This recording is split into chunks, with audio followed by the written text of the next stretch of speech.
Welcome back everybody to the channel. Thank you guys for joining me. This of course is Playing Games with Flash. Thank you for joining me on this journey.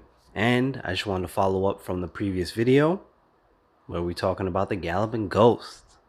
So without further ado, let's get right into it. So the Galloping Ghost Arcade, located in Brookfield, Illinois. First impressions. It's fantastic. Okay, and let me preface by saying, if you don't know what the Galloping Ghost Arcade is, it is the world's largest arcade. Again, located Brookfield, Illinois. Look it up. At first, I will tell you that if you ever plan on visiting, watch a couple little video tours that are on YouTube. There are several. They have them on their website. Just to avoid getting overwhelmed, because if you don't, you can kind of be all over the place and just kind of like let it be known that this place is like Disney World, Disneyland, whatever. You're not gonna get it all in one day. You might just spend one day just bouncing around playing the arcade games that you remember playing, right?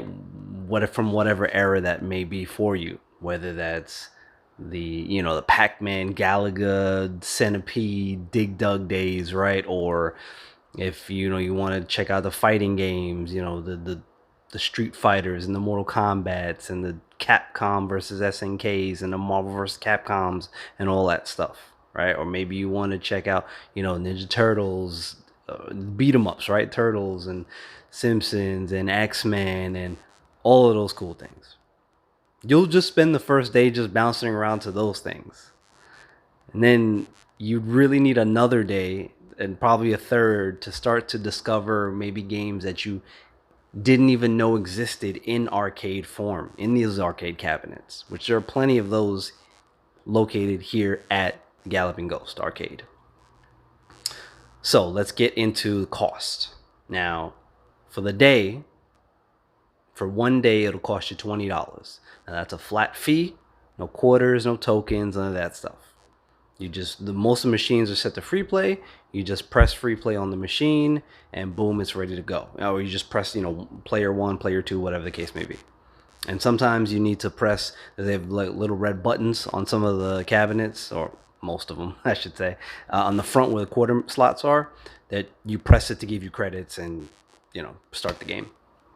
So that's $20. Now, if you want to do a weekly pass, which covers a full 7 days from the first, day that you go to use the pass or receipt in this case, that will cost you $50.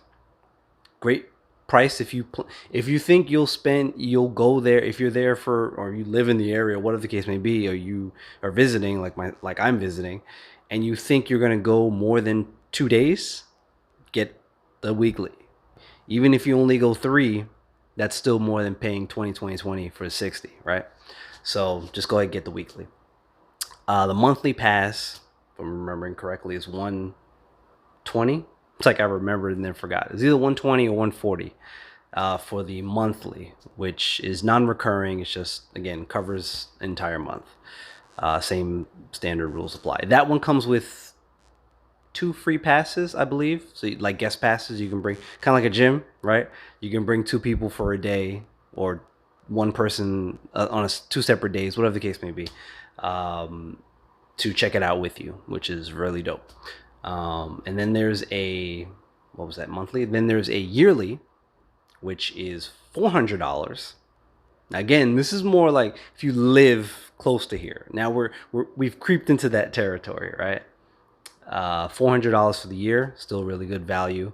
And you can, again, it's from the one starting day of the calendar year all the way to the next one. All this information is on their website. You can check it out if you want. If not, again, here's the pretty much the blow by blow that information that's there.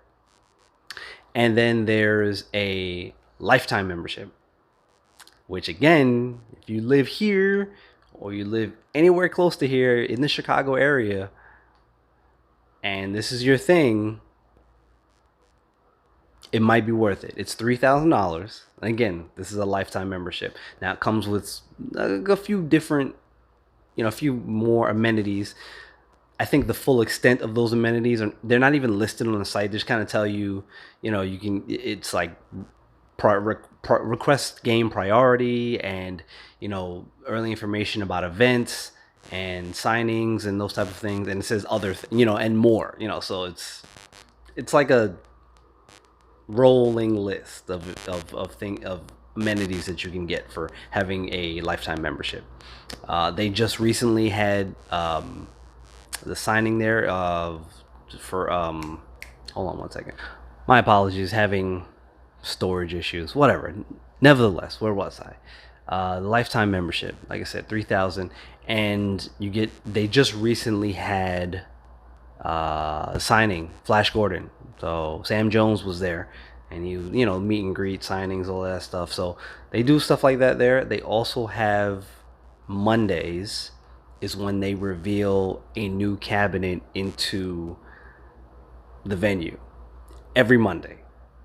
And for a place that has over 800 games listed now, not all 800. Now, some of those, keep in mind, some of the cabinets are those Neo Geo cabinets that have like 6, 8, 10 games on them, but that's like a row, and not even a full row where those games exist.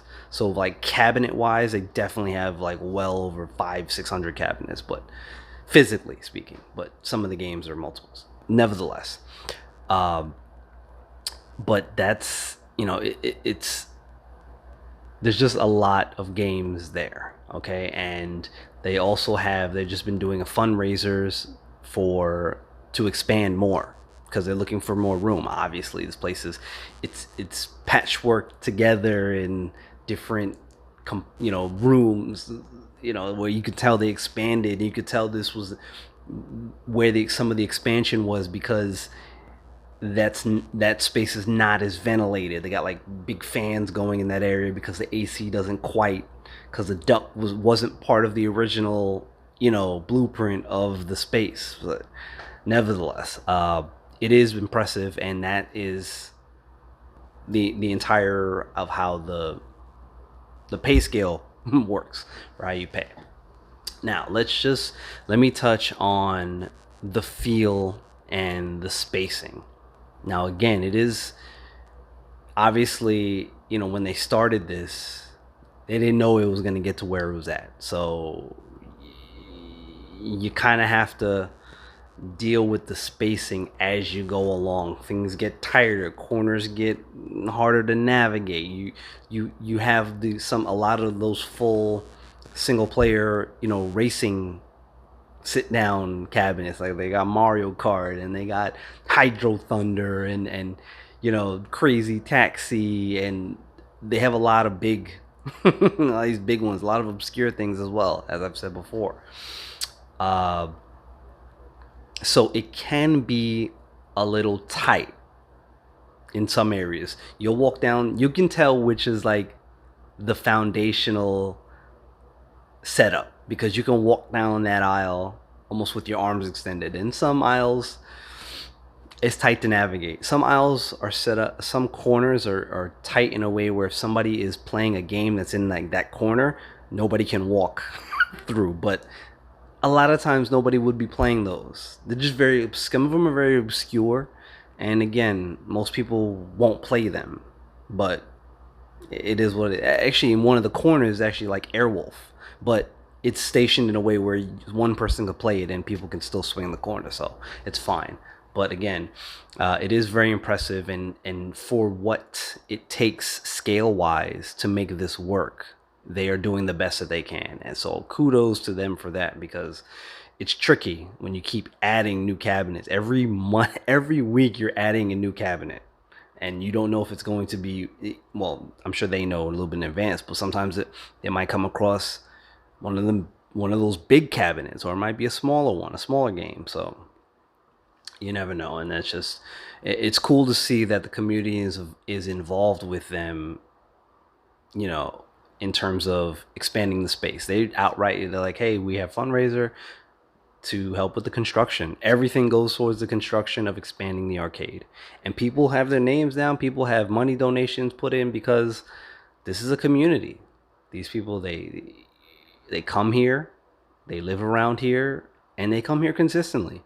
And I understand why. It's a cool vibe. It's a cool environment. It's much different than the arcades of yesteryear, where the arcades of yesteryear are designed in a way where to take your money as quickly as possible and to get more people in, to get you in and out and people in your place to take their money. This is not that. And they've out, and I've watched videos from the owner where this is designed for you to be like, hey, come and play here all day. It's designed that way, and they wanted it to be that way. And it has that vibe. You're there, you're playing.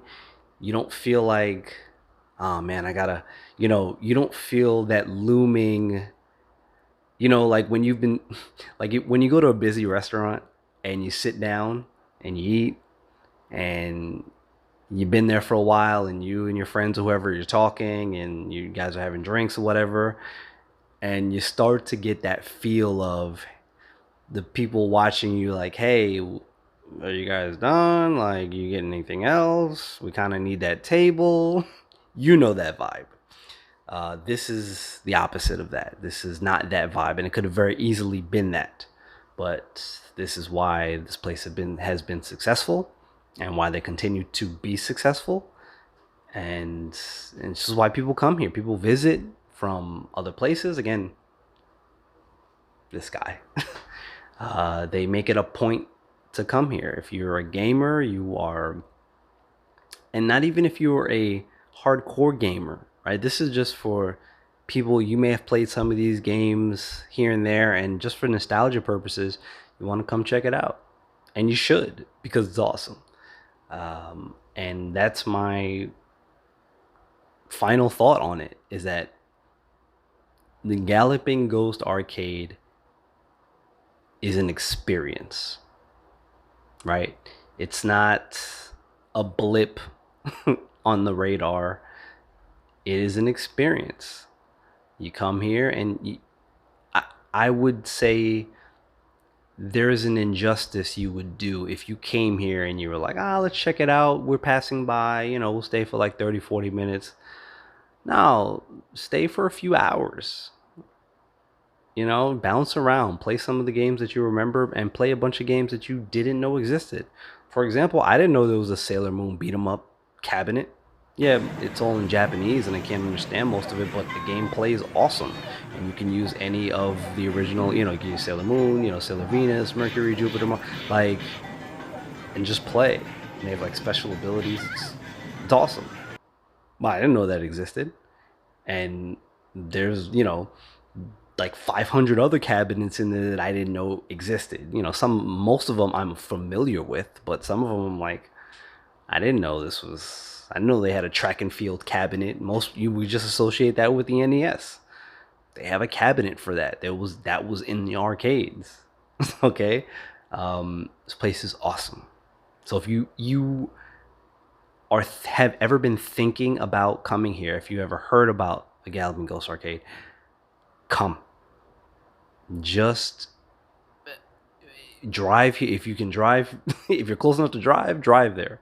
If you got to get on a flight, get a cheap flight, stay a weekend, and have a blast. Because that's what it is here. And people that live around here, they already know. Okay, so that's it.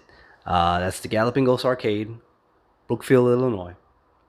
And this is Playing Games with Flash. Thank you guys for coming along with me on this journey. So I appreciate y'all, and catch y'all in the next video.